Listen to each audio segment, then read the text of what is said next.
They would put me in a state of waking paralysis, which is like sleep paralysis, which I've had many times. But waking paralysis is when you start out awake and then you can still see and hear, but you can't move or react or speak or scream. And even if I did scream out, if someone else was in the room or in the house, they would be put into a sleep state where I couldn't rouse them. At any point in my life when this happened, because it happened through my adult years, if I was with a spouse or a sibling or something, I could yell, I could shake them, nothing. They're out, like they don't hear you. So at that point, after I was put into a state of this paralysis state, there would be this feeling of vibration that would just take over my whole body. And it's like going numb, and it's this feeling of this vibration, this low vibrational hum that would also sometimes accompany right when I'd see them.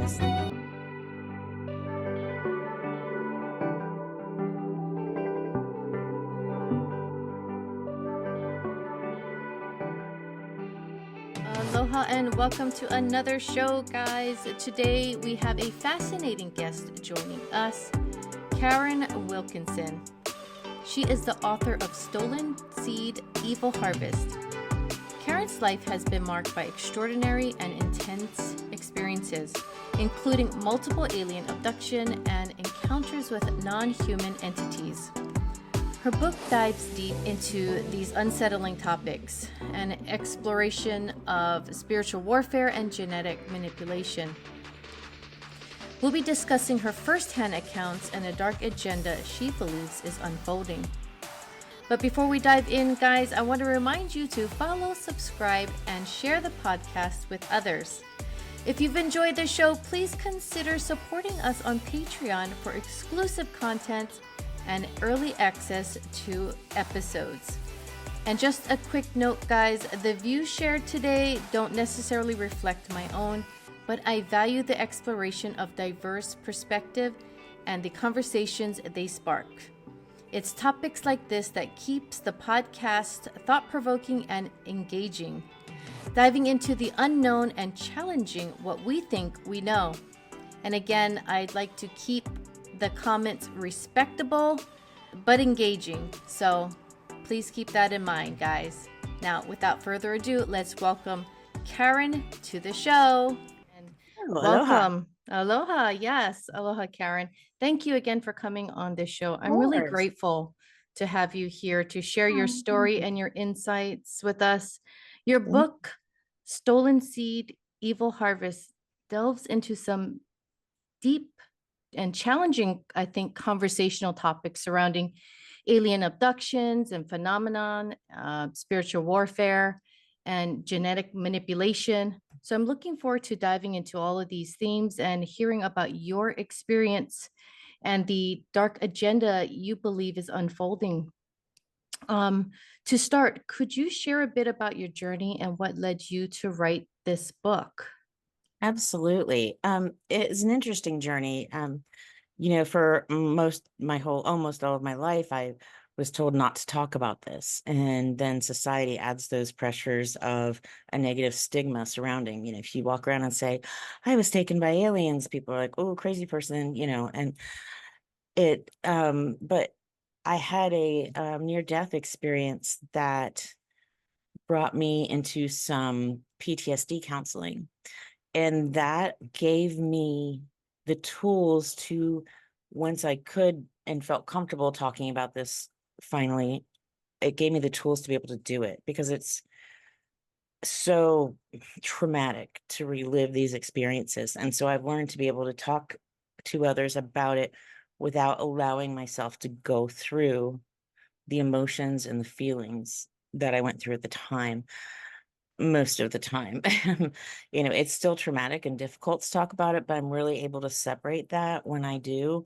And that makes a big difference. So while I may come across as sort of non-emotional about the subject at times, it's just because I have to. If I don't separate it, then it is just very difficult and very traumatic. And a lot of things can be very triggering. So that the near-death experience, getting there was extremely was a traumatic experience. The near-death experience itself was amazing and beautiful and wonderful. And I wouldn't trade it for anything in the world. It was just, it was above and beyond anything I knew could be like that. The love I felt was incredible.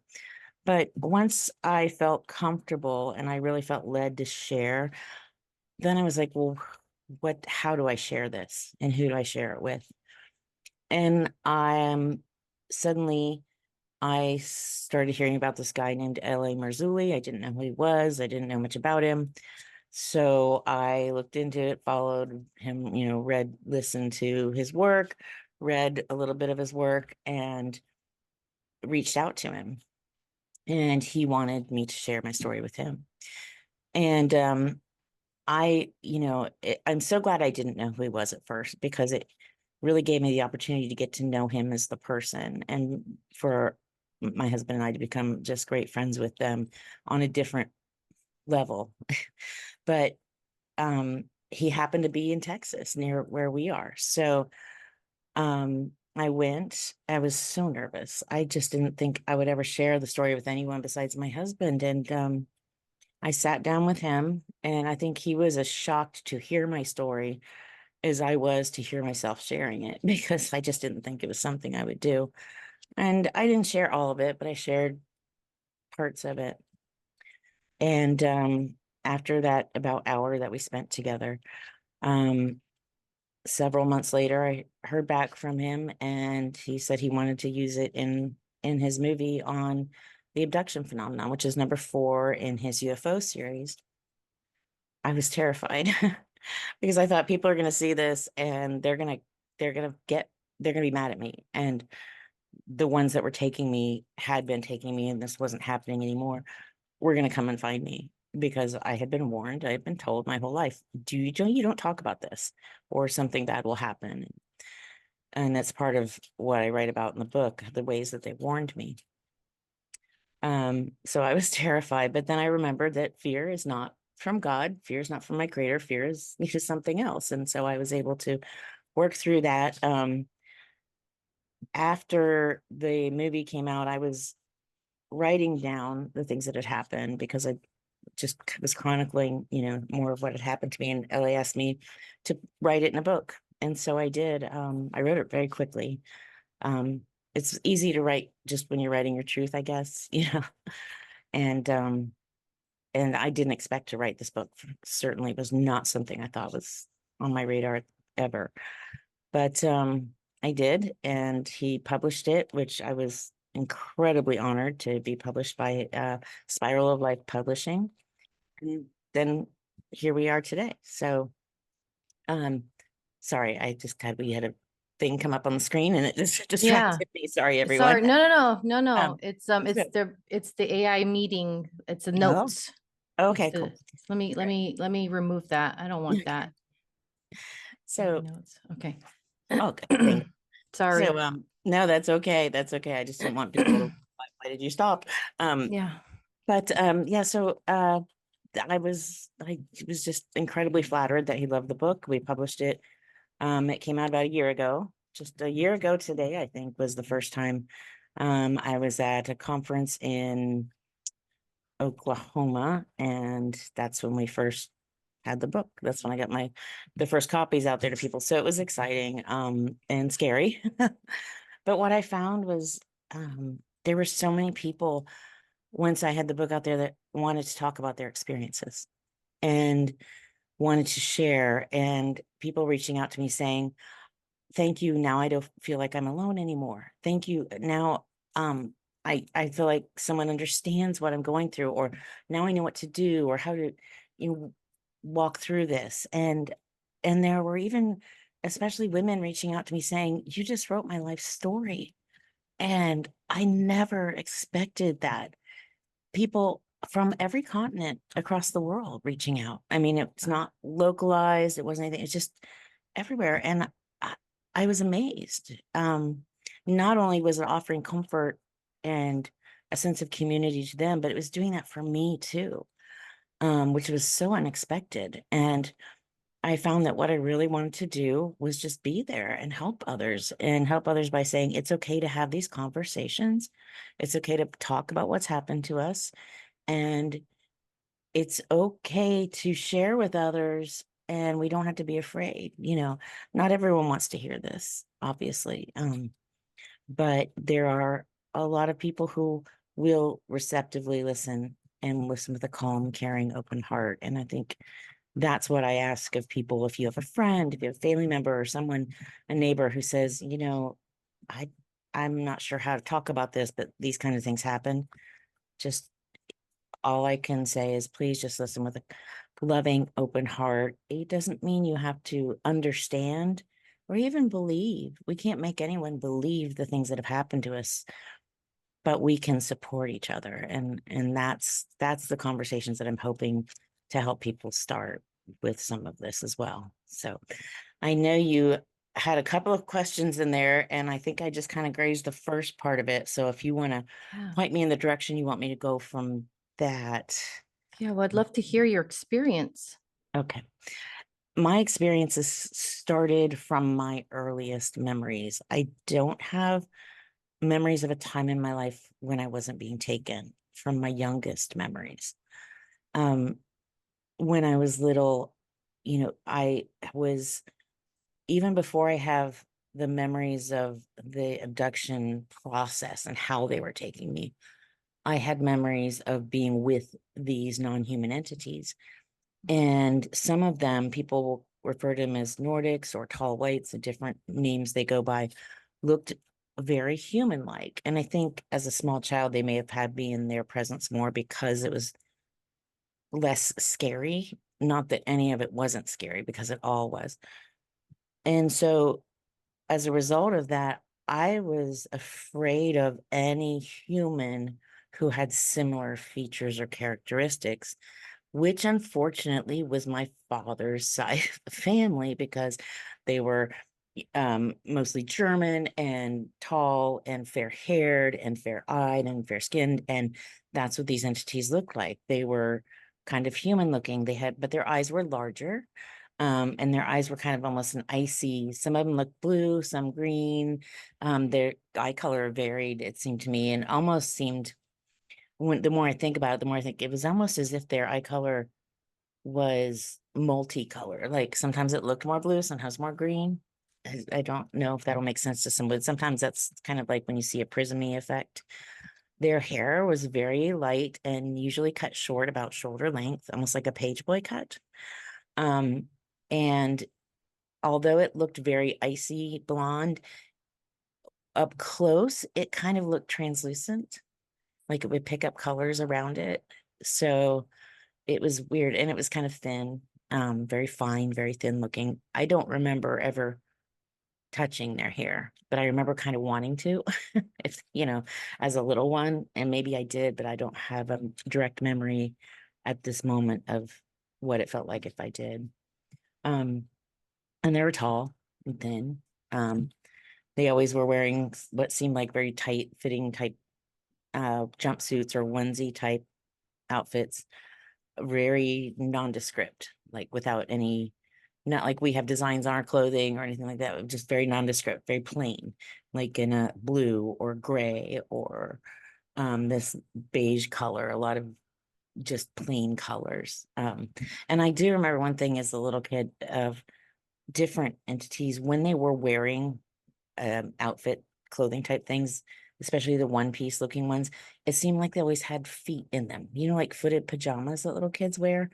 I Yeah. think this is a really weird detail that I'm like, Yeah. I really remember that. And I feel like I never say anything about that. So I thought, oh, I'm going to bring that up one of these days. And so here I am. But yeah, and I, the little kid wearing footed pajamas, that's one of those weird things that stuck in my head. Little details like that. But once I was a little older, probably around 5 or 6, then the memories of how the abductions happened are really more cemented in my memory. I remember at nighttime going to bed wanting to hide, trying to find a place that I thought they couldn't find me. So not just like under a bed or in a closet, but if I can hide under a blanket behind this chair or in a suitcase under a bed, trying to get creative. And I remember an older sibling saying to me, and I had to be 4 or 5 at the time, it doesn't matter where you hide, they can see you through the house.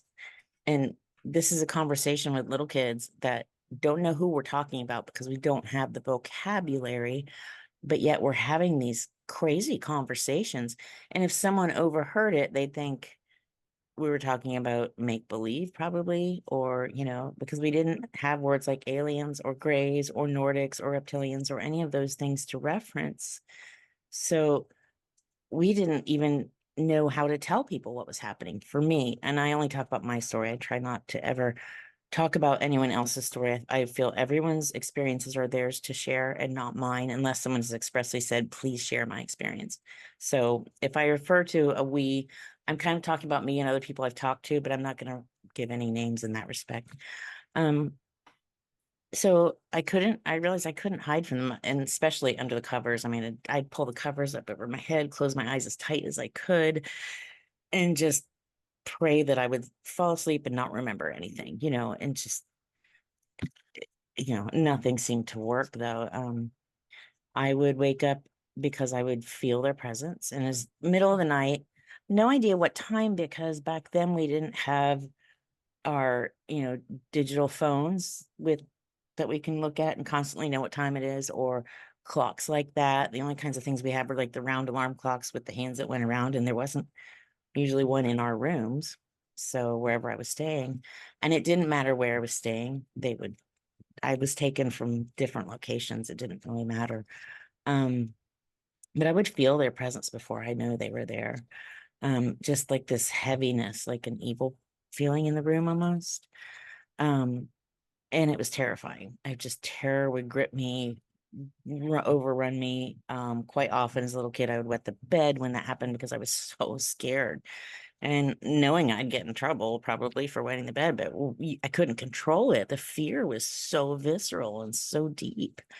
And when I did look, if I opened my eyes to look, there would be at least two, usually more, of what people refer to as a typical gray alien in my room.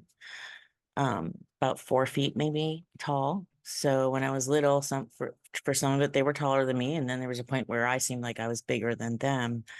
They were scrawny, very thin bodies, very large heads with big eyes, that were the typical kind of almond shape that you think of. But I've yet to see a picture that depicts it really well, until I saw L.A. Marzulli's footage of the Kimbergaz UFO, and that was given to him by the late Dr. Roger Lear and is available in his Watcher series.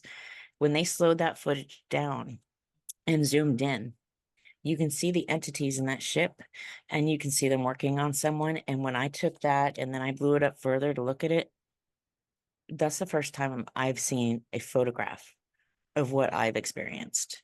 And that I can guarantee you is it is all too real. So if you want to see an actual entity in an actual ship, go through that series. You can stream them online. They're not expensive, or you can buy them.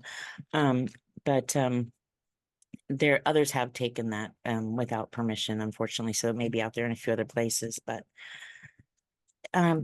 they would, at that point, when they would show up in my room, some of them didn't smell very good. Sometimes they had a smell of like a cross between sulfur, dead animal excrement, kind of just a weird, bad smell, but not all of them. And I since think I've kind of figured out why they smelled that way, and a couple of different reasons, but I'll get to that. I can get to that later, because I do have a lot of thoughts on this type of gray. They would put me in a state of waking paralysis, which is like sleep paralysis, which I've had many times. But waking paralysis is when you start out awake and then you can still see and hear, but you can't move or react or speak or scream. And even if I did scream out, if someone else was in the room or in the house, they would be put into a sleep state where I couldn't rouse them. At any point in my life when this happened, because it happened through my adult years, if I was with a spouse or a sibling or something, I could yell, I could shake them, nothing. They're out, like they don't hear you. Excuse me. So at that point, after I was put into a state of this paralysis state, there would be this feeling of vibration that would just take over my whole body. And it's like going numb, and it's this feeling of this vibration, this low vibrational hum that would also sometimes accompany right when I'd see them. This noise would sometimes be very prevalent. And sometimes there would be lights too. Like sometimes there'd be light coming through one of the windows, or another place in the house. I could see a light coming through a window from maybe a room down the hall. But not always. I didn't always notice the lights, just because a lot of people have asked me about that. And I don't have any ship memories of them landing like in the yard or anything like that. So there are interviews where I said that I don't have any ship memories. That's what I mean when I talk about that. Like I don't have any memories of them like landing in the backyard or anything. And I do have friends that do have memories like that that are very real. And it can be that that's just something I block out because it was too scary or traumatic at the time, especially being little. Um, but they would levitate me at that point off of the bed or wherever I was. Maybe I was sleeping on a couch. Sometimes I think if I slept on the couch in the den or something, that would work, and it didn't. It didn't matter where I was. And I would just feel myself being levitated and see things getting further and further away. And I would go up through a ceiling or out through a closed window or down a hall through another door or window, or whichever direction they were taking me that time. And that vibration felt like my body was just going into a bazillion little pieces, and I would go through a ceiling or through a wall or a window. And I mean, I remember seeing little details on the ceiling, like curls in the wallpaper or bugs in the light, or, you know, places they missed paint, or, if it was a popcorn ceiling, little blank spots in the just weird little things like that. And I think that was just a way I didn't want to think about what was happening to me. So I'm looking for anything to take my mind in another direction, and to really separate myself from what was happening. At that point, I would usually go into just like a passed out state because I would not remember anything until I got to the point where I was where they were taking me, which sometimes I would wake up on an exam table surrounded by scary looking entities that looked like these grays, only they were not the same. The little grays that came to get me were like a cookie cutter version. They all looked the same. The ones that would be examining me or doing who knows what to me, because they obviously did not share a lot of information with me, any information about what they were doing. They were different. They had different heights, different sizes, different, some looked more feminine, some looked more masculine. The really interesting thing about them too is their eyes moved, whereas the little grays, it was just like a kind of a screen. It looked like it was either some sort of a visor screen or some kind of a thing, but the ones that were in the locations they took me, which was usually to what seemed like an underground base of some sort, whether it was underground or underwater, I couldn't tell you, because once you're going down, it could be anywhere and it would be the same, right? So they would, but their eyes moved, I guess is what I was trying to, and their faces moved. They had expressions, like you could see facial expressions, like furling their brow, or just, and their mouths moved. But they didn't talk to me. They made noises, like all of them seemed to have weird noises they made, like some made like clicking or high pitched noises, or just different things that none of that made any sense. It was just scary. But they talked with what I call mind speak. And I think there's a thing out people call now like voice to skull kind of thing. And that's to me what it was like, because it wasn't like ESP or something like that, where you're thinking, I know what you're thinking kind of thing. No, it's the way that we communicated, that I communicated with them and they communicated with me, was very specific. I mean, I specifically said what I wanted to say to them without using my mouth, but using my mind. And it was the same back. So I knew when they were directing something towards me versus talking to each other.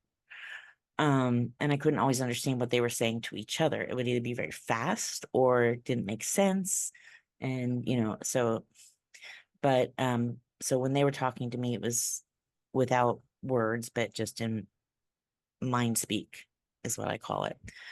And they did different things, sometimes they were, put needles in different parts of my body.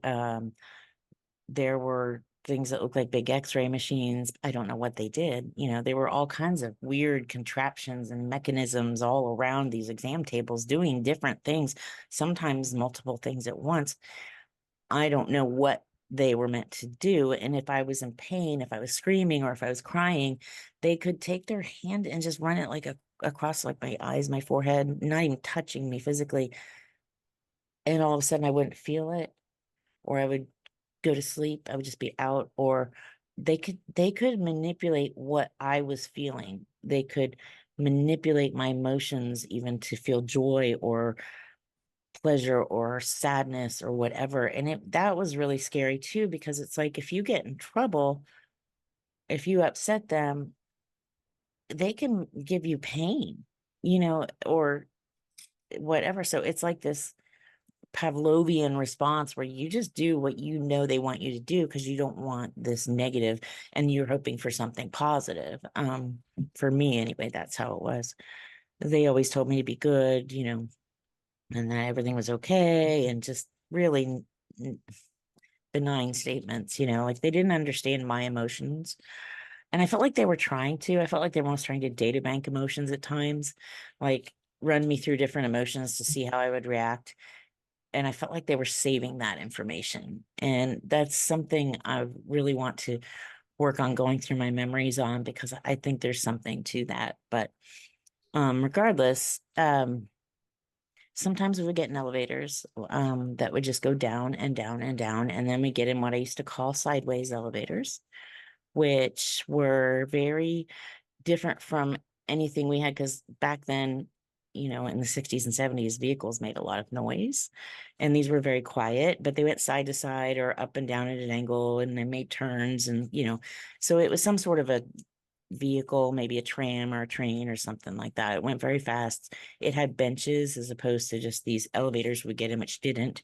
And then a lot of the places we went had sort of built-in seats around the edges where it was like kind of curved in, where a person could sit or an entity could sit, but it wasn't fit to any specific body, but it was just kind of curved in. It felt like a lot of the places I sat felt like it would just form to my body wherever I sat. It's so weird.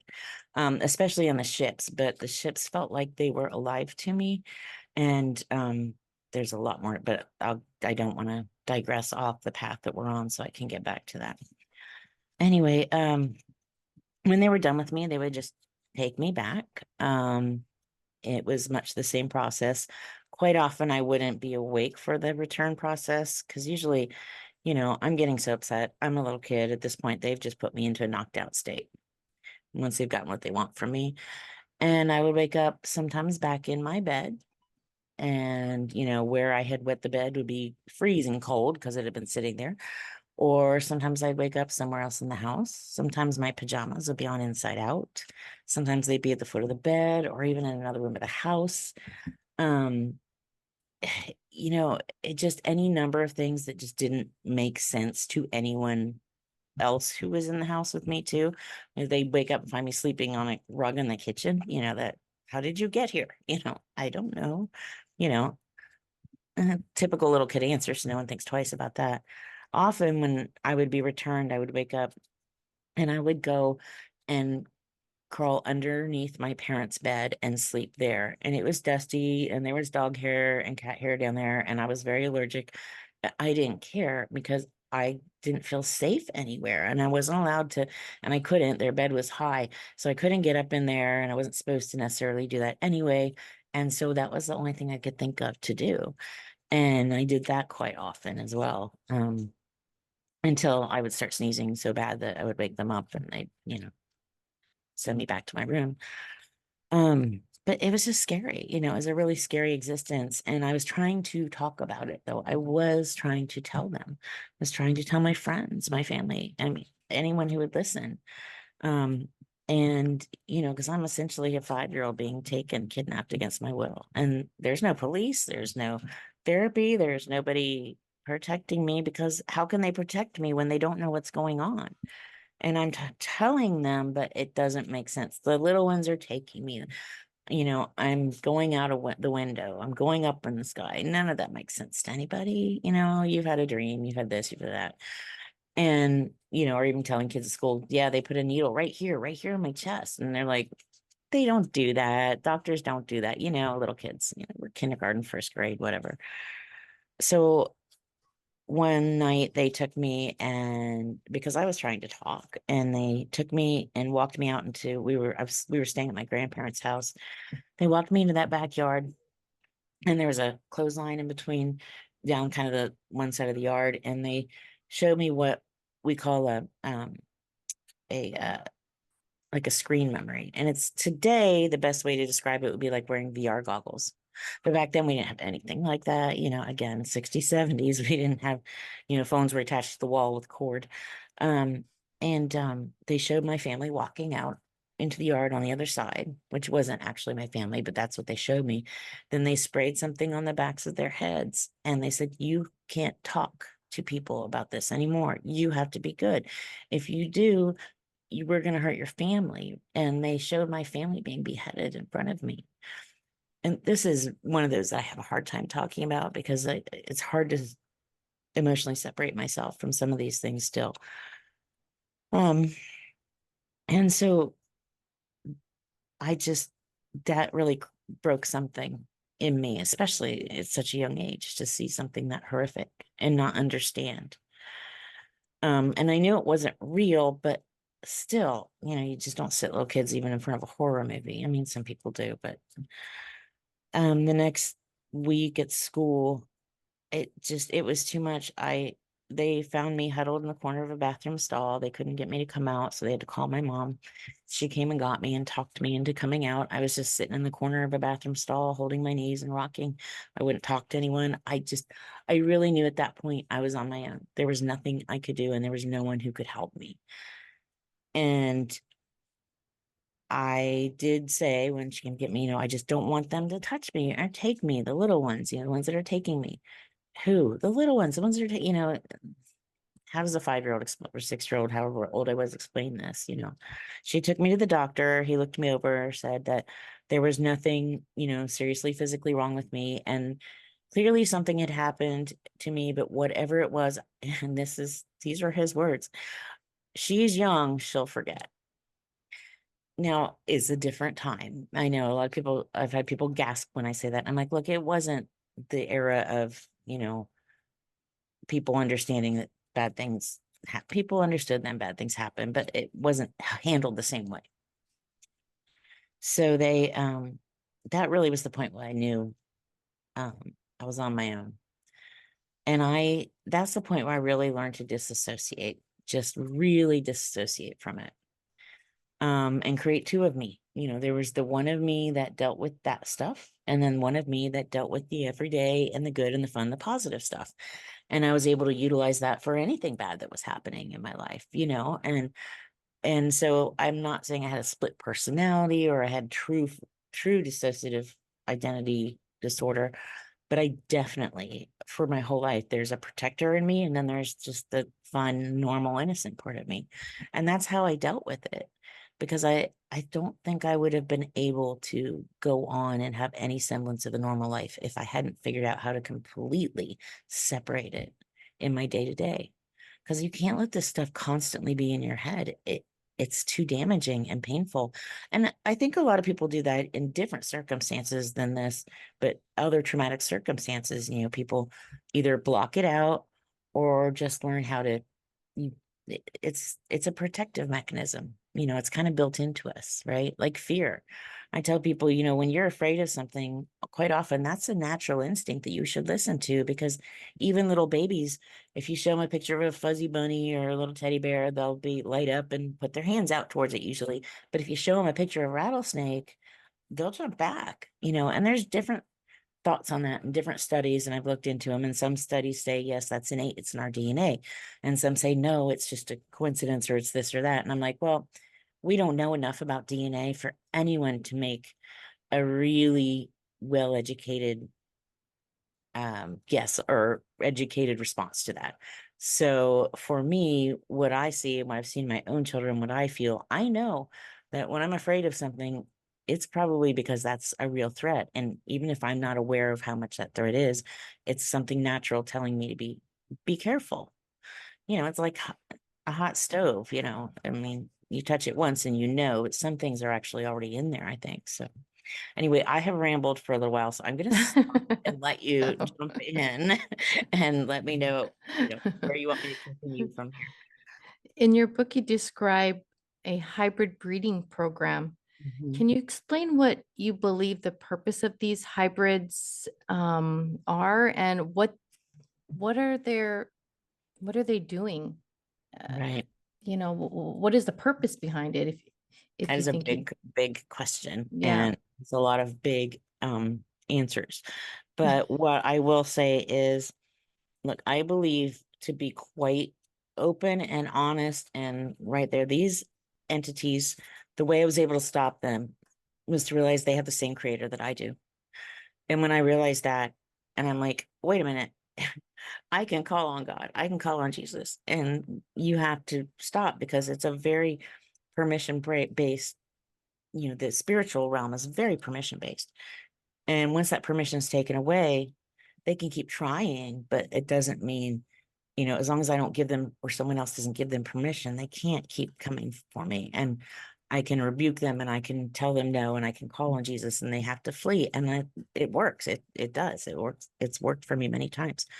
Um, but what I know of them is I believe them to be the rebellious angelic creatures of the Bible. And angel's kind of a misnomer, so I kind of call them angelic creatures. But God created not just men, but he created a race of beings also to support him, be part of his, you know, creation, that aren't human. And a lot of people call them angels, or what have you. In Hebrew, it's B'nai Elohim, which I'm probably not saying that very well, and those are known as the little sons of God, the little g gods. And they're all through our every culture and history and ancient mythos, and you'll find stories of them all over the place. And they're in my what my belief system is, that in Genesis 3:15, when Adam and Eve are in the garden, that sets up the scenario for everything else. It sets up a scenario for a seed war, and that, I believe, is what's going on now, where God says to him, he's saying to Satan, he's saying, the Nakash, or whatever you want to call him. Again, there's a lot of different names for this entity. Your seed will be at war with the seed of the woman, and he will crush your head, and you will bruise his heel. This is the offspring of the woman, the seed of the woman, and the seed of Satan, right? So we're talking about a seed war here, where there now Satan's been warned. He's like, from these people that I've created, there's going to come one who's going to crush you, who's going to crush your head. So at that point, he knows, okay, well, then his strategy is, I'm just going to corrupt the bloodline. Then that one won't be born. And that clearly failed, because Jesus was born. But then he thought, well, we're just going to kill him, which they did. But that failed because they didn't realize that was, part of the sacrifice of the lamb. And then he went down and spent 3 days and got the keys and said, now you're not getting out. Came back, because from that point, from Genesis 3, we find Genesis 6, where it says, the sons of God, the B'nai Elohim, these are the angelic creatures, saw that the daughters of men were beautiful, and took of them wives, plural, of all that they chose. Wives. So they weren't out there just raping and pillaging. They were taking wives with permissions. And there are other books and extra canonical books that support this and say there were a lot of trading for information and for technology, and something that's going on today as well. And they bore to them what became known as the Nephilim, the Gibberim, the mighty men of old, the giants. And that is what the flood of Noah did, was to wipe all of that out, because then at that point, every living thing was corrupt, not just men, but animals too, except for Noah and his family. And so that kind of hits a reset button, right? But then they keep doing it, they come back. And so this has continued on. I think we see it in the US the way we see it now, as kind of from more Roswell on, for a couple of reasons. A, because we have the ability to share information a lot more now than we did before. B, if you look at the at the time when that was happening, there was also the Grenada Treaty, which some people call it the Grenada Treaty, and I do write about that in the book. So that's where the president basically gave permission for, in exchange for technology, for them to take humans and animals and experiment. And there was supposed to be a lot of reporting and things like that that never actually happened. But again, it's a permission-based society. So once those permissions were given, that's when you see this uptick in people being taken here. It doesn't mean it wasn't already happening or happening in other places. There was just an uptick at that point. In Roswell, I think if you, L.A. Marzulli talks about it in his new book, I've got it here in case anyone's interested, called Rungs of Disclosure, talks about why he think all that happened. And I'm not gonna give away the farm on that. You'll have to read it, but it's really good. But there are a lot of different reasons. But to answer your question, so that, that breeding program has been going on since creation, since Adam and Eve, because that's when they wanted to start corrupting the bloodline. Now they're still doing it today. They've had a lot of hiccups, a lot of stops and starts. God stopped them, and they've started again, and stopped them, and they started again. What they're trying to do now, and what I think they've succeeded in doing, is creating these entities, modern day Nephilim hybrids, that look so human you can't tell.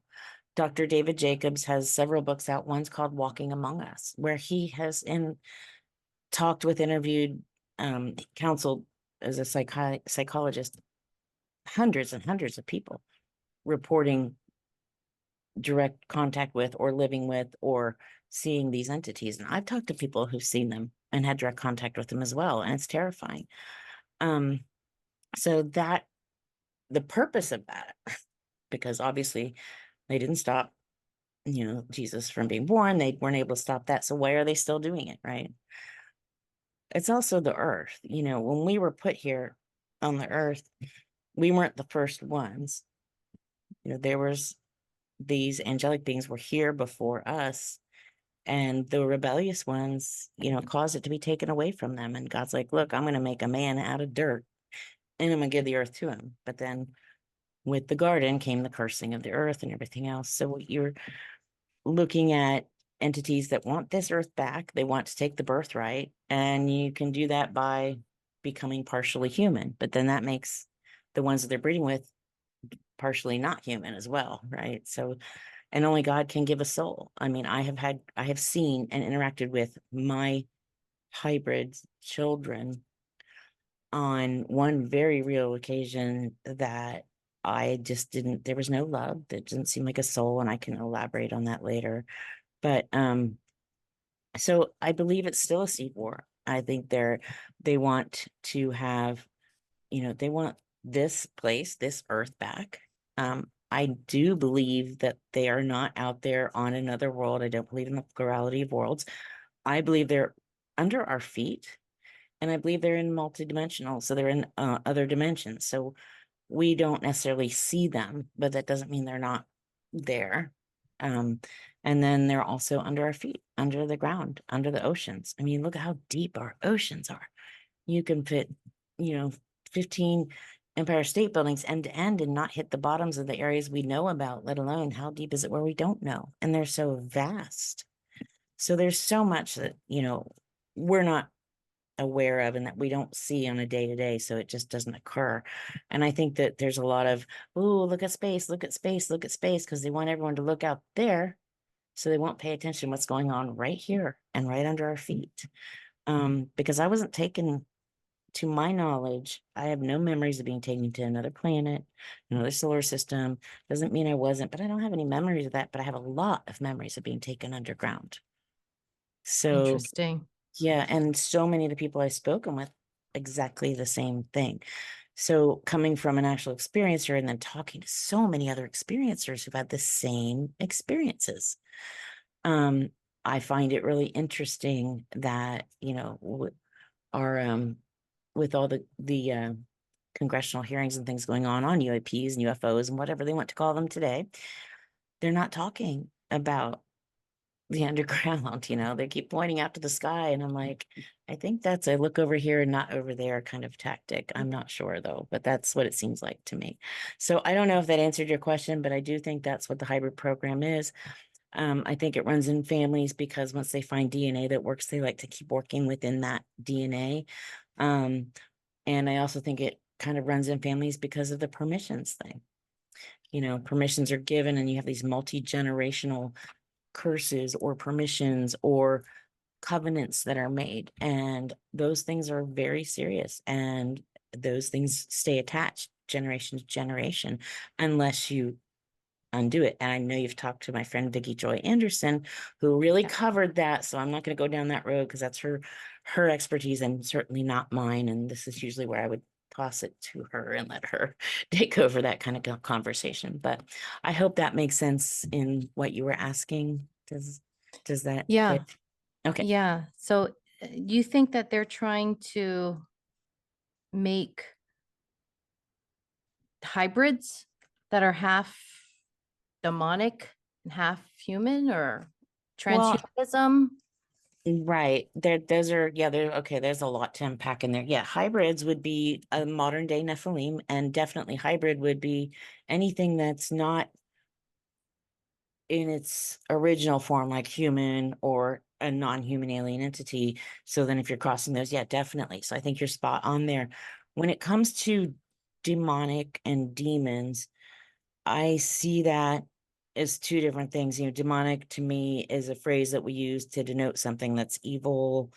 Um, and but demons themselves, I feel, we've got the extra canonical books that outline this very well, are the disembodied spirits of the dead Nephilim. Because these entities, while having a body and a spirit, did not have a soul. They were soulless. And they was said that because you are not of the earth or of the heavenly realm, and then they were cursed to wander.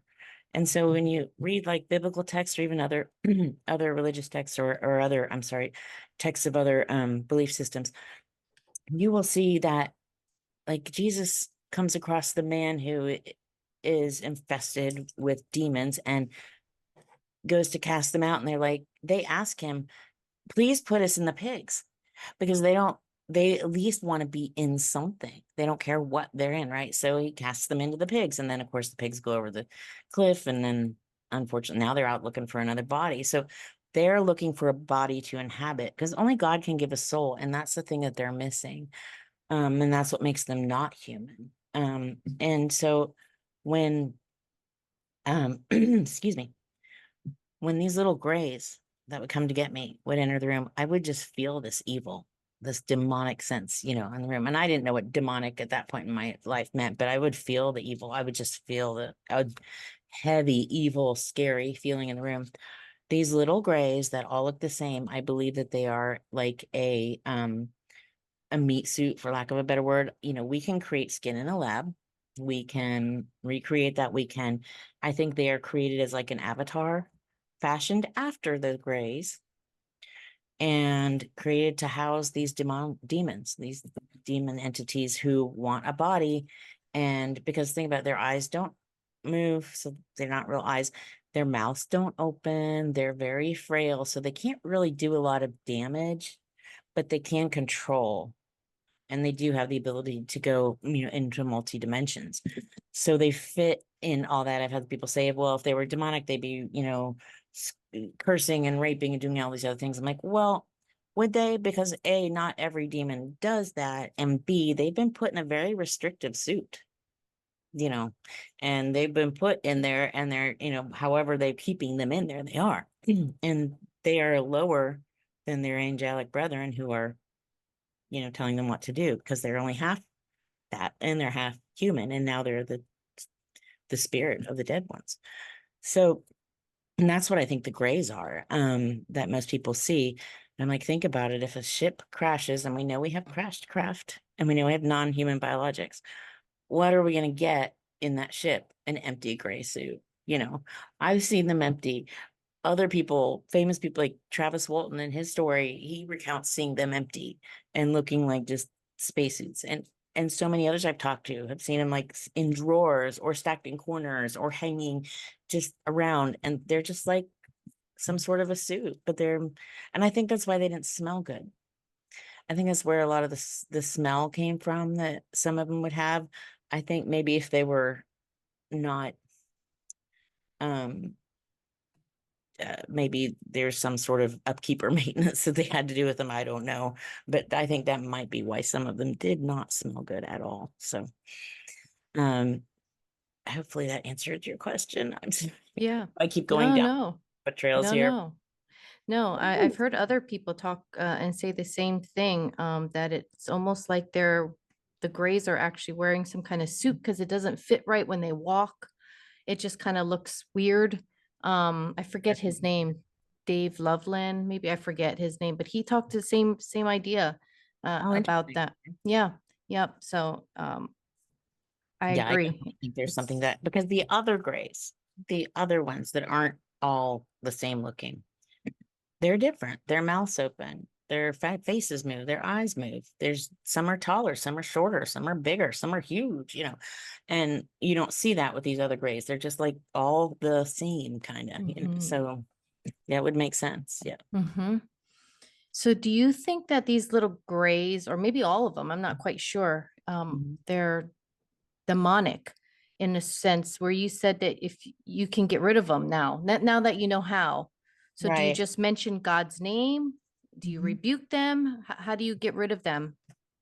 Right. Yeah. I think the little grays are, housed with demons. I mean, they could be housed with AI. They could have another entity Sure. altogether too. I think it could be a lot of different things. And then the other ones, I think they're the rebellious or the fallen entities.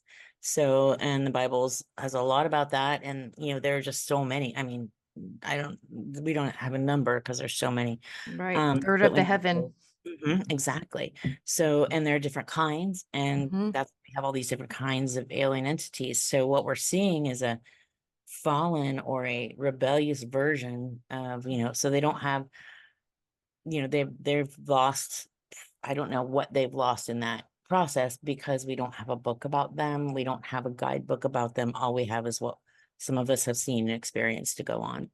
So, but they are evil. Definitely, especially, I always say to people, I would love for them to be our benevolent space brothers, but that's not the case. There are good ones out there, and there are rebellious, non-fallen entities as well. So you have to remember there's two sides to this, right? But the fallen ones, the rebellious ones, they're definitely evil. And because I can't, I've asked people, can you justify kidnapping a 5-year-old child against their will, or implanting someone with, objects that they don't want in their body, or raping, or killing people? There's animal mutilations, there are human mutilations. No one, you don't see those ones in the news, but they are out there. um these are just not the acts of a benevolent entity, a benevolent space brother.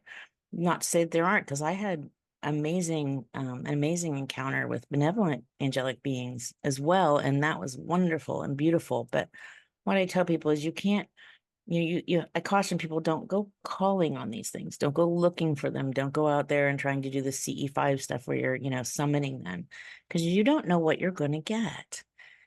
When you're a carjacker or a thief or a rapist or a pedophile, does not walk around advertising who and what they are. They are sneaky, they are deceptive. They make you think that they're a safe place, a safe person to leave your children with, or a safe, person to pull your car up beside, or, when they walk in to rob a store, they're not announcing it ahead of time. They're not saying, hey, I'm going to come in and do this at 4 p.m. today, be ready. It doesn't work that way. It doesn't work that way. And that's what you're getting here too. Evil is not, I don't like to say never, evil is not something that announces itself. It's something that comes as an angel of light. and we're warned not just in the Christian Bible, but all different kinds of, and every culture and every religion has warnings of this effect. So, that's why I warn against it, because you don't know what you're going to get. You could get this entity that comes as, I'm just here to be your protector and love and light and everything like that. And now you're making agreements and you're making deals and you're making covenants, and that's not free, and they're going to keep taking. And then till what they take is your life or the life of a loved one or a child. And that's just not, that's unconscionable. So that's my warning on those. But I can tell you about a wonderful angelic encounter that I did have with benevolent beings, if you'd like. I always like to try to add lightness, because I know we talk about a lot of dark, heavy things when I talk to people, and I do have amazing encounters as well. And I don't want to discount those, because obviously there's so much good in this world and so much light. But to back up and answer one last part of your question, yes, I can call on Jesus and they have to flee. They don't have a choice. I've watched it time and time again. All you have to do is know in your heart, and that's how it works. I mean, there are times and people that it will not and has not worked for. And I wrote about that, and that's a whole nother conversation where you get into something where it's someone who doesn't believe, doesn't want to believe, and is just, but that's a whole, and I don't want to go down that rabbit hole today, but that's something we can certainly talk about at some point. But if you call on him, you don't have to be a perfect person. God knows none of us are. We are all just what we are, which is human and fallen. I mean, it's just what we are. And you can call on him in your heart, you can call him in your head, you can call him verbally, and he will be there. He's just waiting for you to call on him, and you don't have to have a certain background or a certain anything. You just have to believe that he's there, that he died for our sins, that he loves you, and be willing to say, okay, will you come into my heart, and will you, I know that I can't do this, but I know you can, and he will, and he will. So, I'm sorry. So in the middle of your abduction, maybe when they're coming, if you say this, Jesus, Jehovah, help me, they disappear. You can say, I command you to leave in the name of the Lord Jesus Christ, and they will go. Nice. And that's good to know. I mean, there's been times I've just been, it's been something and I wasn't even paying attention. I'm like, in Jesus' name, and boom, and I'm like, oh, thank you, Lord, because I was getting caught up in what was happening and panicking. And then all of a sudden, he's like, hey, don't forget, I'm here and I can help you stop this. And like, you just have to ask. But I tell people, it's like having a washing machine. It's great. You can put your clothes in it. They come out clean. You put them in the dryer, they come out dry, but you can't throw your clothes beside the washing machine. Unless maybe your mom's going to do it for you. Right. But, just because it's there doesn't mean your clothes are going to get washed. You have to put them in and you have to press the button. And that's the thing, he's there and it works, but you have to call him. You have to call on him, So it's not something that just happens without, you have to ask. Because again, it's a very legalistic society. They need permission in the first place. And somewhere along the line, they got it. And it could just be going back to that Greada treaty. It could be that simple. A president can give permissions for a country, a parent can, or someone in a family can create a covenant that goes across generations. And again, we're getting back into Vicky's territory, so I won't go too far down there. But yes, absolutely, it will work. And if you're in that position, you just call on him. Nice. Yes, every time. It's to the point now they can't, I don't even ever see them in the windows. They can't come in my home, cross the threshold. But I went through my whole life being afraid to look out windows at night, and knowing they shut my house. And then when I realized, wait a minute, because I really wasn't getting it. And I knew who God was and everything. But then when I'm like, wait a minute, you have the same creator I have. Oh, that's what I was missing all these years. See, they don't teach you in church about God's angelic creatures. They don't teach you who they were. They don't teach you the warnings about the fallen ones, but it's in the Bible from Genesis to Revelation. It is in the whole thing, and it is filled with this information. But the churches don't want to teach it because they just want people in pews and leave with a happy, Mm-hmm. you know, happy. And I get that. People want to be happy. I understand that. Let's sing a song, let's be happy, you know, go home, you're going to make lots of money. God loves you. That's not how it works. You got to teach the whole Bible. The whole thing is so good. And people think it's boring and weird to read the Bible. I'm like, no, have you ever actually looked? Because it talks about dragons and giants and talking donkeys Mm-hmm. and, and these creatures that walk through walls and dissolve chains up, you know, just on and on. I could just go on for, you know, ad nauseum about it, and I don't want to bore everyone, but you know, it's a fascinating book. L.A. Marzulli calls it the guidebook to the supernatural, and he is not Mm-hmm. wrong. It's Nope. amazing what's in there, but the church is just in general, not every church. There are some amazing churches, but most of the churches don't want to Yeah. teach it, and that's unfortunate because then everyone would know, hey, I can call on Jesus, and you got to leave me alone. It would help a lot of people, and Mm-hmm. that's one of the things I'm trying to share with this book too. Is just look, there's a way to stop this. You can stop them. And how But old were you when you stopped this? I didn't figure out the fullness of it Mm. until around the time about 5 or 6 years ago, when I met him. Wow. Yeah, yeah. Okay. I still didn't, I mean, I knew that I could call on Jesus to stop them, but I didn't understand Mm. well enough and all of it. And then, of course, once I met Vicky Joy Anderson, you know, she and I worked through some things too, because you can stop it and then they'll just keep coming back Mm. and they'll keep coming back. And that's what I had to really stop. Mm. So I was able to stop them from taking me, but they kept coming back and trying. Mm. And that was the next thing that I really had to stop. So, you know, and then of course there's still, you know, there's still demonic evil attempts on me all the time Mm. from whatever sources, whether it's humans, whether it's fallen ones, Mm. whatever. You know, I'm Mhm, still a mhm, target, obviously, for what I'm mm, doing. I'm a huge target in that respect. mhm, Um, but that's okay because, you know, if I can help people and I know how to, you know, and protect myself, I put on the full armor of God and I pray and, you know, no, I'm not invincible. I'm nothing, but God is everything and he protects me. And, you know, and so I know I have that and that makes it, you know, so then I can keep doing this. So, Did you have to get rid of things in your home, maybe certain oh, yes. demonic books and I don't know, crosses, whatever, things like that? Any kind of Yeah, idols yeah, that you there were had? some. Yeah, there were things that I didn't think about and I didn't realize. Sure. And that's why, and I know you had Vicky on. I'm holding her book Mm-hmm. out. They only come out at night because she Yes. helped me a lot because there was just a lot of things I didn't realize Sure. that were connections, that were Mm-hmm. portals, that were um, you know, re-engaging things. And, Mm-hmm. you know, there were some things I didn't, you know, I had to really go and look and I had to think about it and I had to, Yep. and then God gave me even a dream one night where he showed me just this person, this thing, this thing, this thing. And Wow. wow, this was so amazing because I just asked God, I said, please show me what am I missing? Because I need to keep, Mm, you know, and because I wanted not just to protect myself, but my children and my family and my absolutely. loved ones and my friends Yep. and anyone that I come in contact with. And that's what I caution people too. If you're out there summoning these things and something attaches to you, maybe a demon, or maybe, you know, you've opened a portal to something or you've done something that can not just follow you, but your friends and family members and loved ones. So you could affect a lot of other people as well.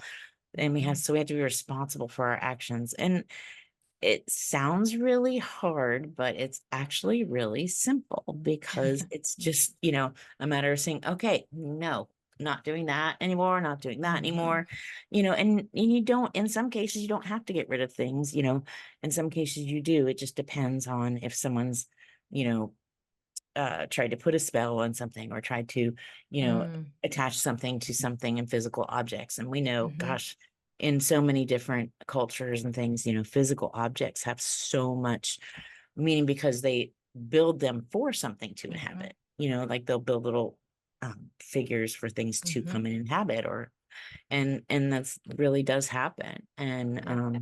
And it's funny because people will really seems to believe those types of things and believe about the evil so much more easily than they'll allow themselves to believe a benevolent creator who just Mhm. wants to protect us from those things. It's so funny to me that, you know, no one wants to hear you talk about Jesus, but they want to hear you talk about ghosts. And, Yeah. you know, Yep. so it's all, so, but there's just so much connection. So, and, I'm just grateful that we have all these amazing people out there who do have different, and I'm not saying not just Vicky Joy Anderson and Ellie Marzulli, but so many others as well, Yeah. who are doing a lot of really good work, and people like yourself too, who share a lot of good information. So there's a lot of good information out there that people can find. And if you're not sure, you can go to my website, go to Ellie Marzulli's website. He's always got tons of resources and materials there as well. He's elliemarzulli.net or .com. And I have all those for you and for your listeners too. Yeah. And they can find it on social media. You can find me under my name, and I have a link tree there. You can go to that, and that'll take you right to wherever you need to go. And you can send me emails. I get those. I do have something that helps me with social media. So I'm Nice. looking for someone to help me with my website. Well, I don't, I wish I had more time, because you know how much time those things take, and it's really hard, but Yes. I want to make sure I'm sharing enough information in there for people. So I've got someone to help me with that, but now I need someone to help me with my terrible little website. So that's next. Yes, but I'm trying. But you can send That's me an email to the website, just so you know. And it just comes right to my inbox, and I read all those. So I encourage people, if you want to get in touch with me, or you just want to share a story, or you have a question, or whatever it is. Some people just want to share their experiences, and I get yeah. that. And sometimes we just need it. I feel better now having shared it with someone, and I'll be, and for me, that was a huge relief as well, to be able to share it with someone. And then you can find me at events too. My events that I'm at I usually post it on social media, and I often am at the events that Ellie Marzulli is at.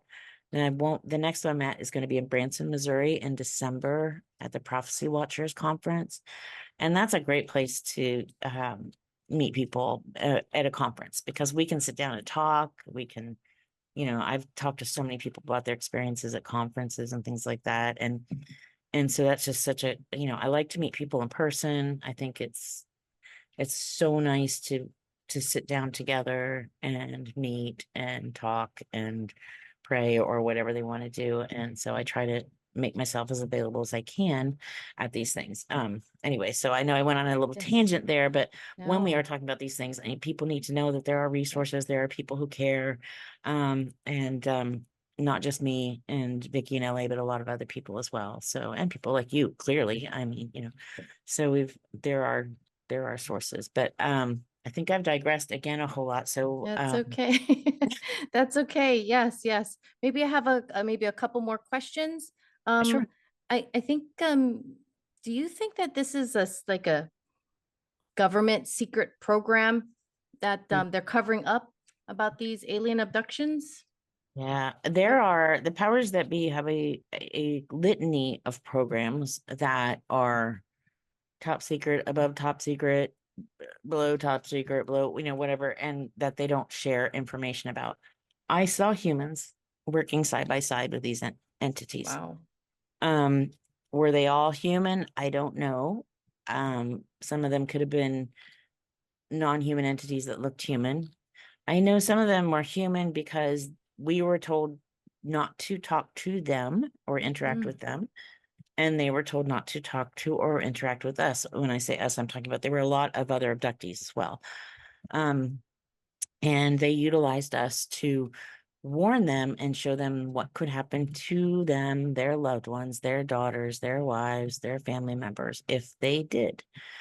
And people are like, well, why would someone even agree to work with them, right? And I try to explain it like this: if if you have a job and your boss comes up to you and says, hey, we want to move you into such and such department, it's higher level clearance, so you got to sign an NDA, and you're going to go through a little background check, but you're going to get paid more, and it's a great opportunity, and you're like, yeah, sign me up. And they sign you up, and then you sign that NDA, and then next thing you know, you're in something like this, and you're working with these non-human entities, and you can't say anything because you love your children and your spouse and your friends, and you see what they're doing to people like me when they're putting us out there on display to show you what can happen. And it was not pretty, and I'm not going to say what it was on here, but you can read about a little bit of it in the book, and some of it's just too graphic and too ugly to ever for me to ever share details of. Sorry, you start moving around a lot when I talk about this because it's just a very ugly and dark and very, very, very hard to talk about. And it wasn't just me, they used other abductees as well. And so, yeah, I do believe that, I think a lot of these um, groups and a lot of these projects and programs are so disjointed that one doesn't know the other exists. And then when you look at the information and what they have and what the powers that be have, the people running the different countries and organizations and whatever, it's spread across so many different groups, whether they be official groups or private industry or private companies or public companies or what have you. It's like a puzzle with 1,000 pieces, and everyone's got 3 or 4 of them that are in way different parts of this puzzle.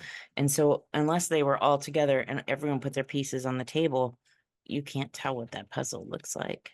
So there's so many people involved, and there's so much. I mean, we know from the last hearings that they had on the congressional UFO hearings that there's a lot that they won't talk about that is classified, but it exists. It is there. And then so much more comes out. And then again, this November is going to be the second hearing. I've been sharing that on my social media to let people know about it, that Nancy Mace is going to chair that one. And she asked some really amazing questions last time. And I hear there's, now they're starting to talk about, yes, we're going to have some really amazing whistleblowers. A quote from one of the senators was, yeah, people who know stuff. That wasn't the word he used. So I'm really curious to see who's going to be there, but apparently they've got some people that may or may not blow the lid off of it. I mean, last time a lot of people that were supposed to testify were convinced that it wasn't in their best interest before the hearings and didn't end up testifying. So Interesting. we'll see what happens this time, but I'm hopeful that we'll get some. I think, I don't think it's the only thing I think that this is really helpful for, quite honestly, for those of us who've been taken and who've had these terrible things happen to us. It is the justification. It is the validation that we're looking for. If someone to say, I don't think we'll get full disclosure. And I think disclosure is just even in Rainey's term, I think it's just that they're going to just to share. We just want some information, but validation. We want validation. Admit what you did, admit that you did it to us. Yeah. They've already admitted to the physical harm that's happened to abductees but only the employees who are working around these things are the ones who are able to get the medical benefits and coverage for that. Those of us who had it, and I have in the book the list. It was 2022. They released a report called Anomalous Acute and Subacute Side Effects and it's a very long name, but it is in the book. And I was going to go through and list off all the things in their list that I had experience of, that health issues that I've had from this. But it was easier just to point out the ones I didn't have, because there was only like 3 or 4 of them that I didn't have. So, and I find that's the case with most abductees. We've suffered some really crazy ailments, things that happen because of exposure to different chemicals and radiation and exposure to different environments and different types of sleep deprivation, just so many different things that most humans don't have to be exposed to. And it's very taxing on the body. So it's unfortunate, but I'm hoping that we get some more, that we get some more information, and that for those of us who've been taken, it's just some validation that says, see, because I was telling LA Elite and people about my missing pregnancies, and people are like, well, that's crazy. Those things don't happen. And then that report came out after I had done that, saying, oh, this is a government report, came out saying, yeah, there are missing pregnancies that are associated with this. So, we are getting some of that. Those of us who've gone Mm-hmm. through it, and they're saying, look, they're admitting to it. They Mm-hmm. admit that things like Roswell happened. They're admitting that our fetuses are being taken. They're admitting that these entities exist, that they have the crash craft, that they have the non-human biologics. They are admitting to all of this. Yet somehow it's still not really mainstream news. No, No one's really no, paying attention to it. no. And then when you bring it up, most people still say, well, I don't believe in that. Mm-hmm. I'm like, well, it's interesting that you say that because there's just reams and reams of proof coming from our own leadership Mm-hmm. that they're admitting that, yeah, it's here. We've known about it kind of always, and then of course you've got the Bible that is, like I said, it's in there from Genesis to Revelation. And if you just look at it, you'll find amazing stuff of chariots of fire and pillars of fire and about, the things that they travel in, the flying discs that we see today are the same things that are described practically in there. So there's a lot to back it up and to provide a lot of information to people who are curious. But we definitely seem to have a lot more proof these days. And I just wish Mm-hmm. it would be nice if people would acknowledge that. So your benevolent story, Mm-hmm. you Oh, wanted to, yeah, I wanted to hear that. okay. It was after my near-death experience, and I was in the recovery room. Usually recovery is a pretty easy process. After surgery, for me, it takes, about half an hour or so. You're in a room with a bunch of people, a couple of nurses looking over everyone. This time it was not that way at all. I was in there for almost 4 hours. They could not get me because of the pain, because of what had happened. And I won't go into that because that's a whole nother episode. We can definitely talk about the near deaths sometime. We can definitely do a part two because I know we're going to run out of time. But so about 3 hours or so into it, I remember waking up and they kept putting me back under because they didn't want me to have a stroke or a heart attack because just the pain and I'm screaming in pain and they couldn't figure out how to get me stabilized. And I remember this at that last time thinking, God, please help me. I don't know what to do, you know, and maybe it was coming back into this body after that, death experience. I don't know. And then the next thing I know, there are these two young, handsome orderlies standing at the foot of my gurney that I was on. And I looked at them and they're in scrubs and I said, oh my goodness, you look like you could be two of my boys. I have a lot of kids, and they're about the same age as some of my sons. And they both looked really similar in appearance, about the same height. They didn't look like twins, but they were very similar, just handsome and sweet. And they were just smiling. And they calmed me down and I was just, chatting to them and they I cannot even tell you how just calming and helpful they were. And um so finally now, after these two orderlies showed up, I was finally okay to go back to my room in the ICU. And my husband and my daughter-in-law were there waiting. They were allowed to be there. And we get in the elevator and then, come down the hall and there's another nurse and an orderly also with me. And we get to the room and I reach out my hands to my daughter-in-law, my husband, and I'm like, oh my goodness, you have to meet the boys. I was calling them the boys. They're so sweet. I said, honey, they remind me of our boys. I wouldn't have been able to get through this. I said, I wouldn't have been able to get through recovery without them. They calmed me down. They helped me. I didn't care about the pain anymore. They were just so sweet. And I'm like, I don't even know their names. And, I didn't notice. And then I'm thinking they didn't have badges on, and I looked up to ask them their names and they weren't there. And and my husband's like, honey, who are you talking about? And I'm like, they're not there. And I looked at the nurse and the orderly that were with me and I said, what happened to the boys? She's like, honey, what boys? I said, the ones they were right here. They were with us all the way up the elevator, all the way down the hall. They were with me in recovery. And she's like, there was no one but the two of us all the way up to the room. I'm like, no, they were right here. I was talking to them the whole way. And she's like, oh, we wondered who you were talking to. We just thought you were, from the anesthesia. And no one else saw them. I'm the only one who saw them. They brought me this amazing sense of peace and love and comfort. I didn't care about the pain, but, they didn't interfere. They didn't interfere with any of the other people.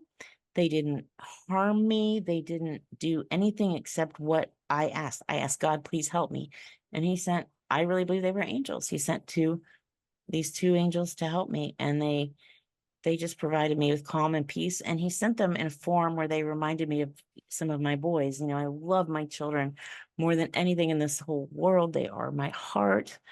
And some of them are adopted, you know, so my kids look all different. So, you know, the fact that he sent these two boys who looked like they could have been two of my boys, and just, you know, calmed my heart, made me feel peace and made me feel home. You know, I felt like at home. You know, that's the closest word I could describe to what was being around them. And then when they were done, they left.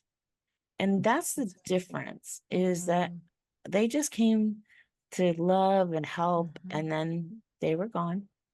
But what they did was amazing, you know, and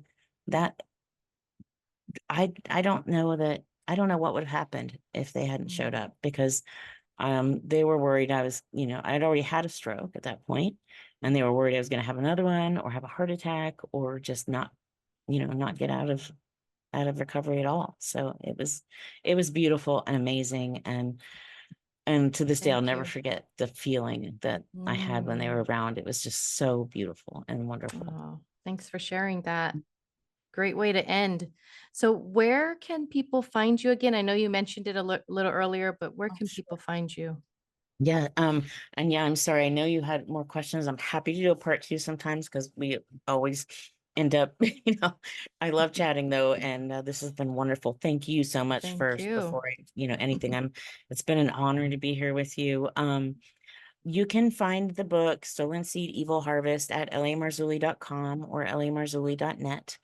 That is the only place you'll find it right now. It's exclusively there at the moment. You can also find it at any of the events where L.A. Marzulli is. So his calendar is on his website, and I am at some of those events. I won't be at the one in the October, November ones, but I will be at the December event in Branson, Missouri. So you can find it wherever we are. You can find it on the website. You can find me at my website, KarinWilkinsonAuthor.com, or on my social media, Facebook, Instagram, TikTok. You can find it under my name, Karin Wilkinson, or Karin Wilkinson Author. Just look it up. You'll see the little blue check mark. You'll know you found me. And you can then go to like my link tree or to my website and send me an email. People do send me messages through Facebook. I love the likes, the comments, the follows, all that stuff. I do try to keep up with it myself. I just have help posting. But the best way to reach me is through an email, because a lot of times messages on social media just kind of get lost, or I don't know they're sitting there if it's one that's waiting for permissions and things like that, because I wish I had more time for that, but there just isn't time, and I'm working on the next book, and so there's a lot of, you know, things going on. So, but yeah, you can find me in those places. Please reach out. I love to hear from people. If you have reached out and you have not heard from me, send your message again, because it has been known that sometimes messages don't get through. And if you send it on social media, definitely go send it through an email. That's the best way to find me. So I hope that answers those questions. Yes. Yeah, and you can, you know, I can send you books directly from me if you want a signed copy, or you can get a signed copy when we're in person somewhere as well. So Awesome. Well, thank you so much, Karin, for coming on the show. Appreciate it. It's been truly a pleasure to have you here and to hear your experience firsthand. I appreciate you sharing your knowledge and being so open with us today. I know it wasn't easy, so thank you very much for that. Thank you. oh, well, thank you so much. It's such a pleasure to meet you and to finally be here with you. And aloha. And that brings us to an end of another episode. I want to thank my special guest, Karin Wilkinson, for joining us today and sharing her incredible insights. It's been a thought-provoking discussion, and I appreciate the time that she took to share the experience with us. And for our listeners, don't forget to follow, share, and subscribe to the podcast. And please take a moment to leave a review. We'll be bringing you more exclusive content, so please be sure to head over to Patreon to support the show and get early access to upcoming episodes. Thank you again for joining us, guys, and until the next time, uhui hō kākou. Bye!